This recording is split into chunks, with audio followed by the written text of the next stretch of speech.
Hey, boys and girls, we are going to learn about folktales today. Folktales are a particular kind of literature. There's a lot of different types of stories that fit under the category of folktales. So, we're going to talk about all those a little bit, and then I'm going to teach you specifically about one type.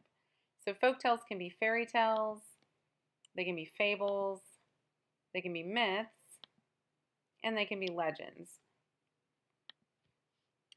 Oral tradition is just the way that stories were handed down through generations using word of mouth. Stories weren't necessarily always written down ages ago.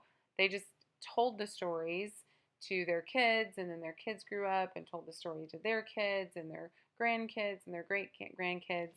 And now most of those stories have been told and retold many, many times and now written down into books with maybe some slight differences, but these are stories that we generally have heard.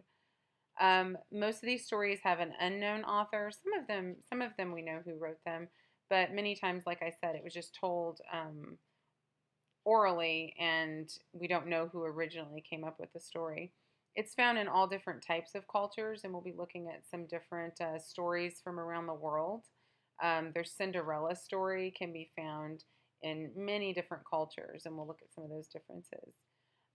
These stories are usually timeless and placeless, and what that means is that they're going to start in a once upon a time type of way. Like, these don't have like a setting that we really know where it is. It's not like it took place in New York City or it took place in some made up land. It didn't happen at Hogwarts. It's just there in a fairy tale land. There's good and bad characters, sometimes evil characters, but always going to be an obvious good character and an obvious bad character. These are stories we hear as kids. These are stories you've probably heard, many of them. Some of them are new, but the type of story isn't new. Here's some examples of different types of folk tales. Goldilocks and the Three Bears, it's a fairy tale. The Legend of Paul Bunyan, obviously it's a legend. Sleeping Beauty, another fairy tale. The Tortoise and the Hare is a fable. And Pandora's Box is a myth. Out of all of these, I think that probably myths will be the one that you have the least experience with, but we're going to be learning more about these as we go. We're going to talk specifically about fables today. We've read some fables already, so we're going to talk about the characteristics of a fable so that we can recognize them when we're reading them. Fables are usually going to be short stories that teach a lesson. The lesson is called a moral. It's something people should apply to their own lives. We talked a little bit about theme. It's similar, but it's not the same. But if you can finish the story and say, what did I learn from this? Then that's going to be the moral that you get from a fable. The characters are usually always animals that talk. Sometimes they don't talk, but usually they do. Aesop is the most well-known author. As I said previously, sometimes we won't know the author, but Aesop did write a lot of fables, and he is well known for that. An example of a fable is The Tortoise and the Hare. You probably know that story. Cheese. Okay, so we're going to read The Tortoise and the Hare. This is probably very familiar to you. Tortoise is a turtle, and hare is another name for a rabbit. The hare was once boasting or bragging of his speed before the other animals. I have never yet been beaten, said he. When I put forth my full speed, I challenge anyone here to race with me. The tortoise said quietly, I accept your challenge. That is a good joke, said the hare. I could dance round you all the way.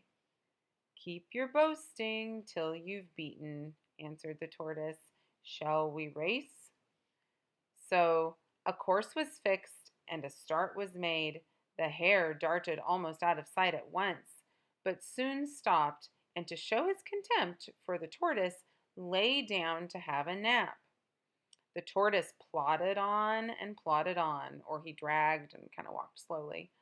And when the hare awoke from his nap, he saw the tortoise just near the winning post and could not run up in time to save the race. Then the tortoise said, Slow and steady wins the race. All right, so this is an example of a fable. It's short, it has animals as the main characters. It doesn't have a particular setting. I mean, we can tell that it's outside, but it's not set in a particular place. And it's teaching us a lesson.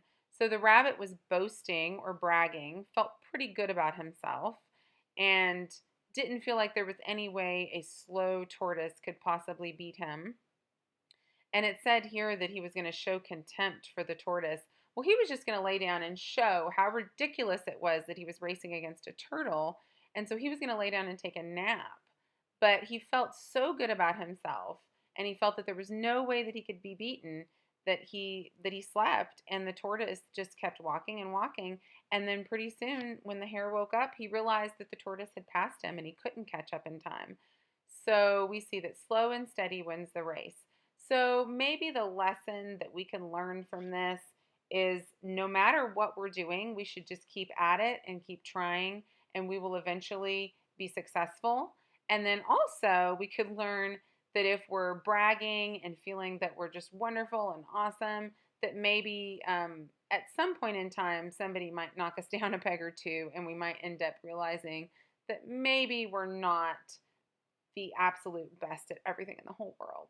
So there's kind of two lessons you could learn from this, but this is an example of a fable.